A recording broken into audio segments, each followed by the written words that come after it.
Dito tayo mga kababayan sa mga reactions ng mga known supporters ni Digong. Sabi sa post ni Crisito, isa sa mga DDS vlogger na wanted ng TRICOM. Inimbita kasi para maging resource person sa investigation ng paglaganap ng fake news. Lahat ng mga inimbitang DDS po, nagsipagtakbuhan sa Supreme Court. Pinasubpi na sila ngayon. Sa susunod, parehas na sila ni Harry Roque. Puganti ng Congress. Sabi nila including our legal minds, hindi na yan mababalik si PRRD. Nasa kanila na. It will take years of legal proceedings. Sabi niya, wrong. When Sara becomes president of this country, Duterte will be sent home. Malabo pa sa sabaw ng pusit mga kababayan na maging pangulo si Sara. Sinagot ni Benji Contreras na isang Marcos loyalist. Sabi niya, kung mangarap ka't magising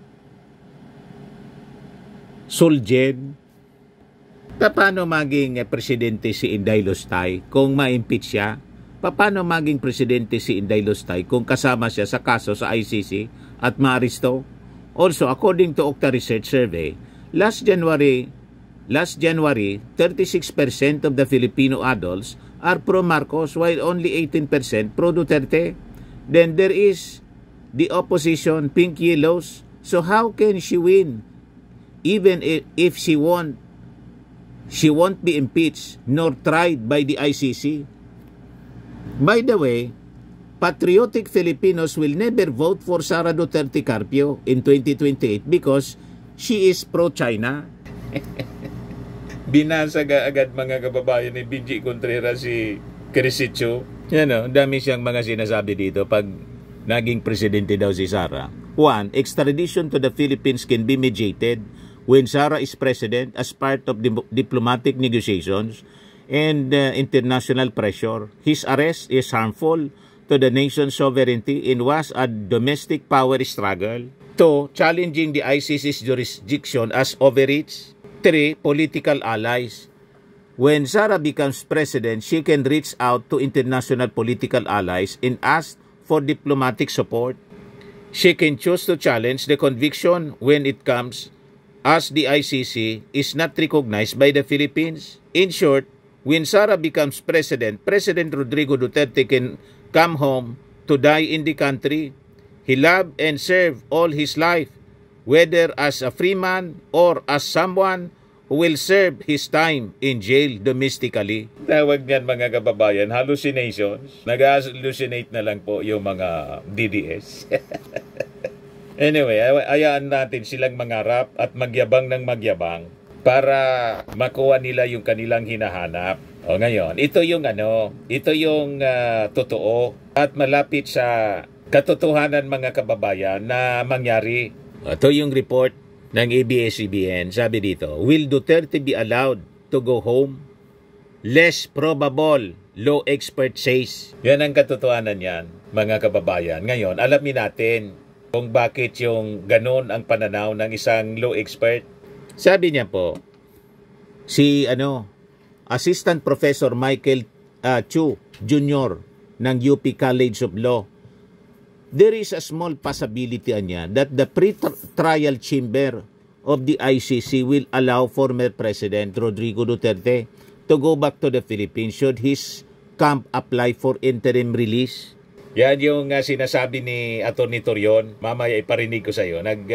In-interview po ng SMNI. Sabi po ni Atty. Tio, mababa niya yung probability that Duterte will be allowed to go home considering how contentious his transfer to the Netherlands was. Alam nila, pag pinabalik, mahirapan na si Digong may harap pa sa ICC. Tatakas na yan. O kung hindi, magdulungga kung saan at lalaban na ng sa bayan. Yun ang mga banta niya. Do or die na siya. So, nalagay pa sa panganib ang kung sinong mga tao. Pwedeng yung mga authorities malagay sa panganib kasi siyempre may mga alam na ninyo sympathizers pa. So bakit yun gagawin ng ICC? Hindi na yun hayaan na mangyari ang ganong possibility. So tama ang analysis na to ni Assistant Professor Michael Chu ng UP.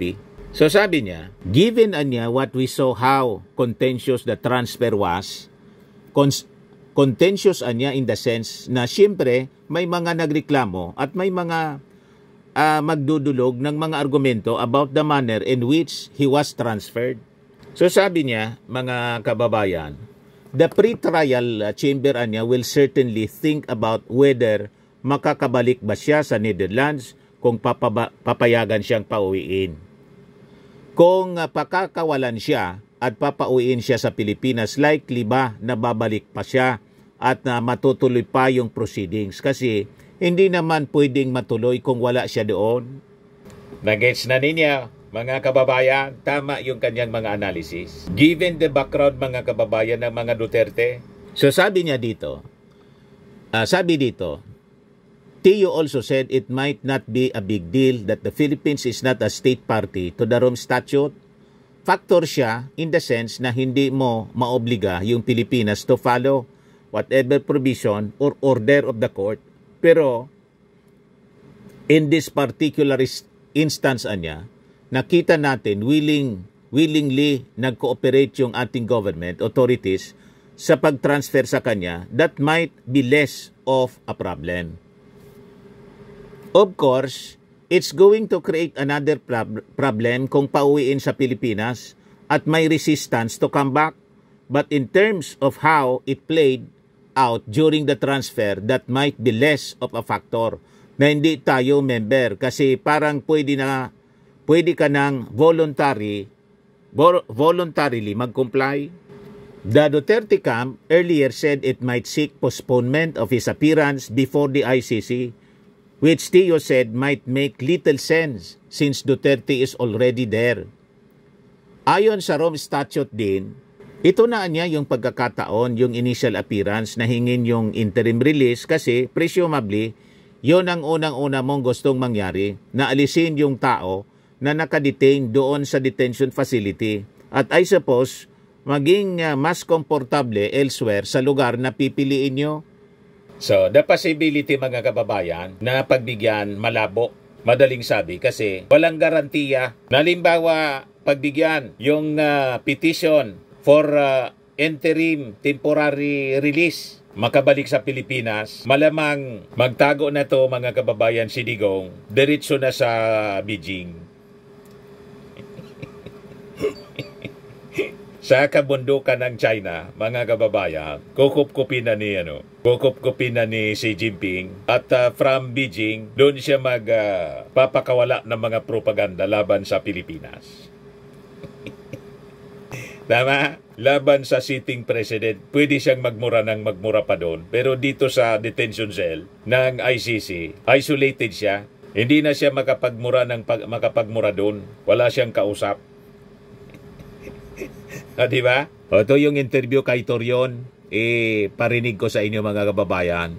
Sir, final na ba talaga 23, 2025, the confirmation of charge? Wala na ba daw yung magagawa ang legal ni President Duterte para to appeal? No? Dahil masyadong matagal, sir, yung panahon na yan, considering the age of the former president. Si Torion po. Meron. Sa ICC, pwede tayo makafile na very urgent motion for interim release, no? And yung provisional release niya, i-allege natin lahat ng mga reasons, medical conditions, no? Or the fact that there is no jurisdiction that can, although as a general rule, hindi pwede pa yan, pero isabi natin na may pending proceeding na kasi, di ba, nahabol ko yung pag-file ng petition for certiorari sa Supreme Court habang nasa Pilipinas pa si Tatay Digong. Pero sila General Torre kasi nagmamadali, inalis nila sa Pilipinas kasi alam nila may pending case na at gusto nilang madala na sa Hague si si President Rodrigo Duterte. But that can be used as an argument that since jurisdiction was already acquired at the time when, when President Rodrigo Duterte was still here. Then the Philippine Supreme Court can still rule on my petition, although the Philippine Supreme Court cannot order the ICC to drop the case, but it can order the respondents. It can order the respondents, such as such as the DOJ Secretary, the DFA Secretary, to make the proper representations in the ICC that the rights of President Rodrigo Duterte, were not respected, and were trampled upon while he was here, and that they can even make proper representations na wala na palang jurisdiction yung ICC. Mangyayari yan kung magmilagro tayo, magka-grant pa rin ng TRO yung Korte Suprema, or mag-grant din sila ng mandatory injunction, enjoining, commanding the respondents to make the proper representations with the ICC about the grave failure on the part of the respondents to accord Article 59 rights on the part of former President Rodrigo Duterte, and that their treatment, which was inhumane, would now reach the required standard as set in Prosecutor versus Dragan Nikolic, such that they can move there to oust the jurisdiction of the ICC. Such pwede yan lahat gawain po. Posible po yung mga legal moves na yan po. Doon pa lang sa statement na inhumane, malabo na. Walang inhumane po. Napaka maayos yung pagtrato. Ang inhumane po, yung pukpukin ni Hanilet, yung pulis na bukulan po rito, yun ang inhumane. Nagets mo, Atty. Torion?